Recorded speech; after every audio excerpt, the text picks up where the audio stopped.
नमस्कार, आप सभी का स्वागत है इस लाइव सेशन में, बड़ी खबर में और सबसे बड़ी सियासी खबर जिस पर सबकी टिकी है नजर। खबर ये कि भाई बीजेपी के प्रदेश अध्यक्ष का ऐलान कब होगा। कल तमाम अटकलों के बीच में एक बड़ी खबर आती है कि जो कैबिनेट मंत्री हैं, योगी कैबिनेट के मंत्री जो हैं, पंचायती राज मंत्री भूपेंद्र, उनको जो है दिल्ली तलब किया गया, दिल्ली बुलाया गया। भूपेंद्र चौधरी के नाम की चर्चा तब तेजी से होने लगी क्योंकि उस वक्त वो आजमगढ़, मऊ, ये तमाम कार्यक्रमों में व्यस्त थे, पूर्वांचल में थे। एकाएक दिल्ली से उनको बुलाया जब जाता है तो बहुत सारी चर्चाएं शुरू हो जाती हैं और ये कहा जाता है कि बस एक औपचारिक ऐलान बाकी है भूपेंद्र चौधरी के नाम को लेकर। खबरें ये भी होती है कि हो सकता है कि देर रात या सुबह ये अनाउंसमेंट भी हो जाए, लेकिन अभी तक ऐसा कोई अनाउंसमेंट तो नहीं हुआ है। लेकिन हाँ, नड्डा से मुलाकात उनकी होती है और कहा जा रहा है कि आज अमित शाह से भी वो मिलेंगे।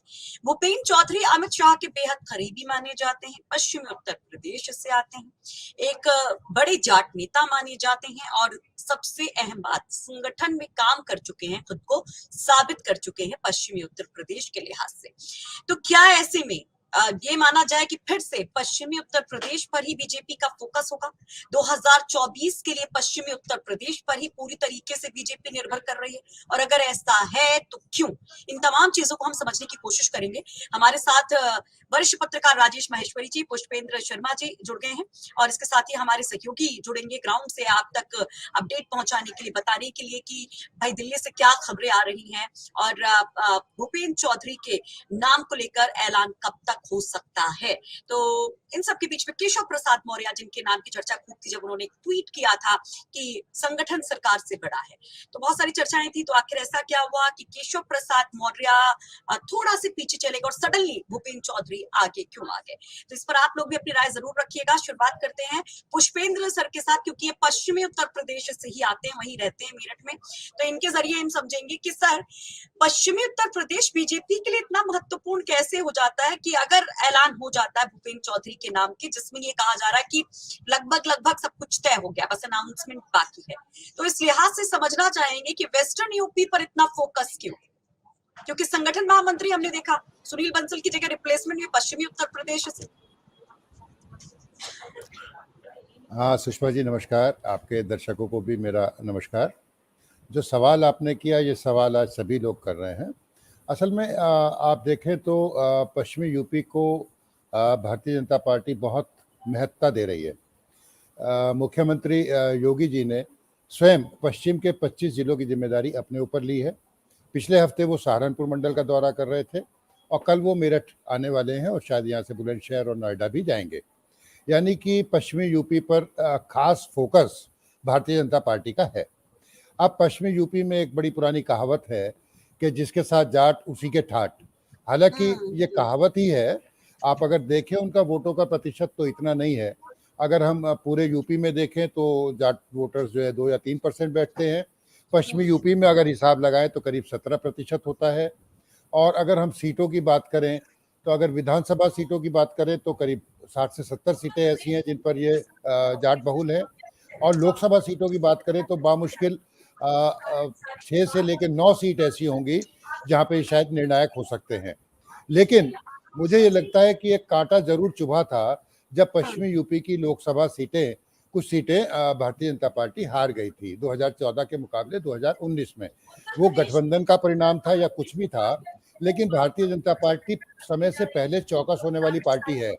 तो वो चौकस हो गई है और ये चाहती है कि आने वाले 2024 के चुनाव में कहीं कोई छेद, कोई सुराख ना छोड़ा जाए और उन सुराखों को भर दिया जाए।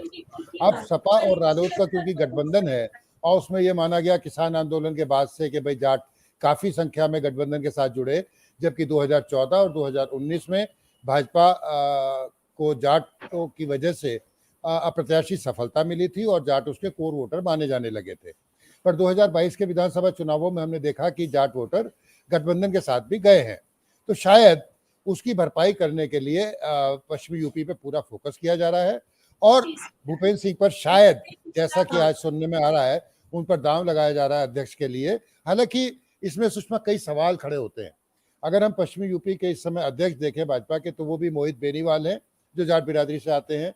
संजय बालियान सेंटर में मिनिस्टर हैं और संजय बालियान भी एक अच्छे जाट नेता माने जाते हैं।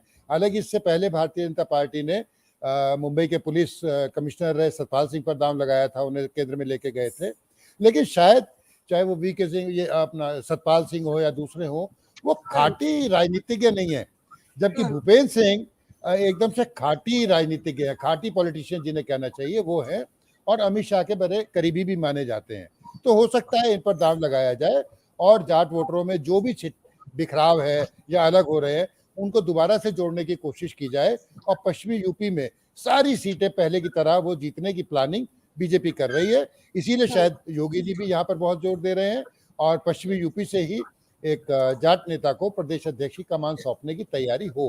हालांकि मेरा अपना निजी मानना यह है कि भारतीय जनता पार्टी ऐसे नामों में बड़ा चौंकाती है, और जो पूर्व चर्चा में आते हैं या दूसरे नाम चलते रहते हैं अखबारों में और सब में, अक्सर वो होता नहीं है।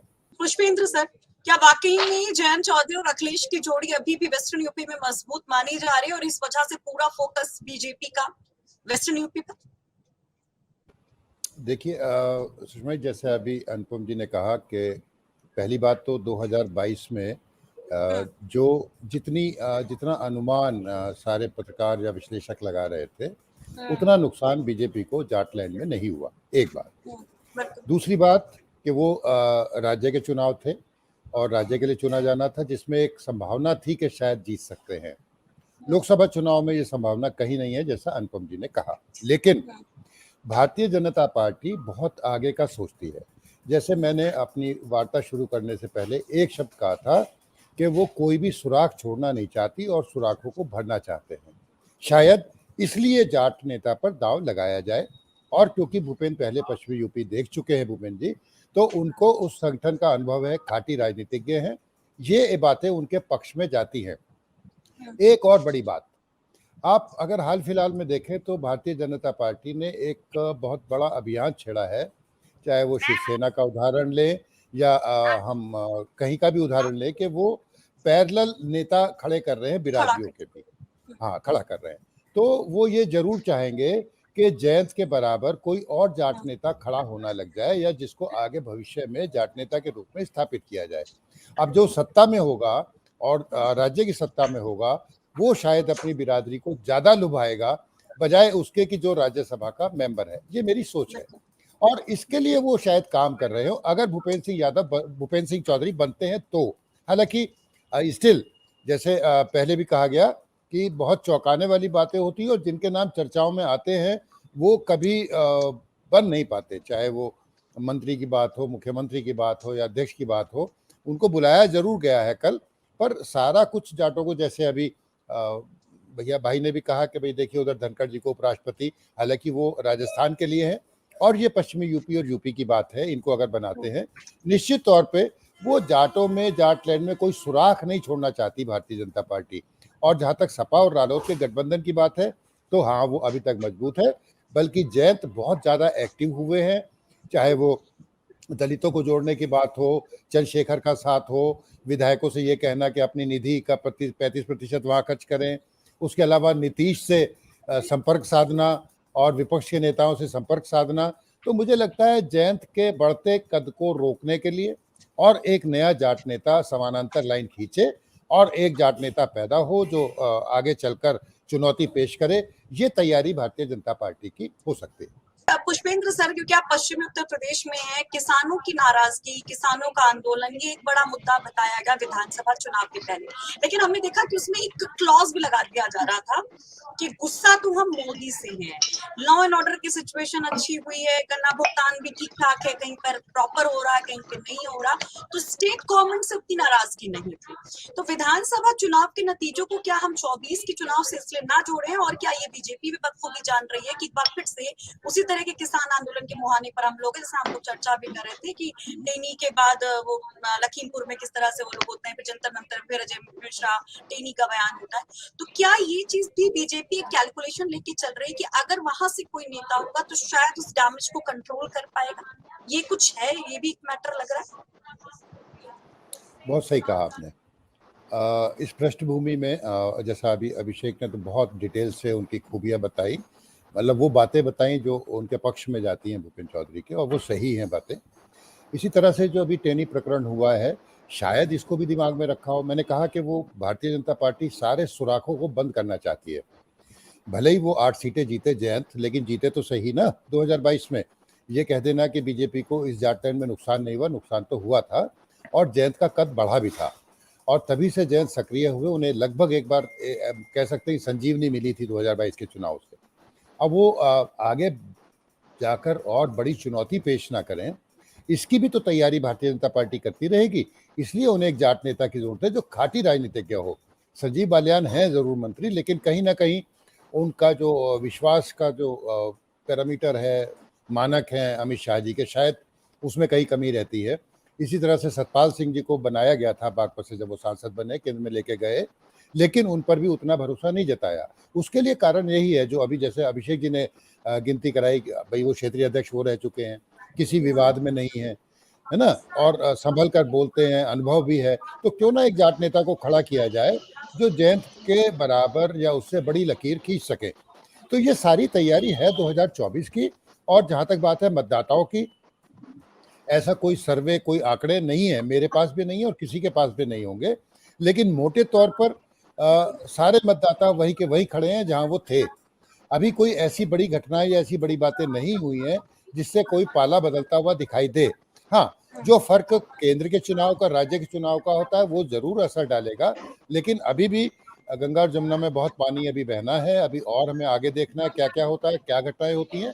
भारतीय जनता पार्टी उसी की तैयारी कर रही है, संभावित नुकसान को रोकने की, और सुराग भरना चाहती है कि कोई भी सीट कहीं पर किसी भी तरह की कमजोरी ना रह जाए। इसकी सारी तैयारी और अपनी किलेबंदी भारतीय जनता पार्टी कर रही है। तो फिलहाल के लिए बहुत बहुत शुक्रिया अनुपम सर, शुक्रिया राजेश जी, शुक्रिया।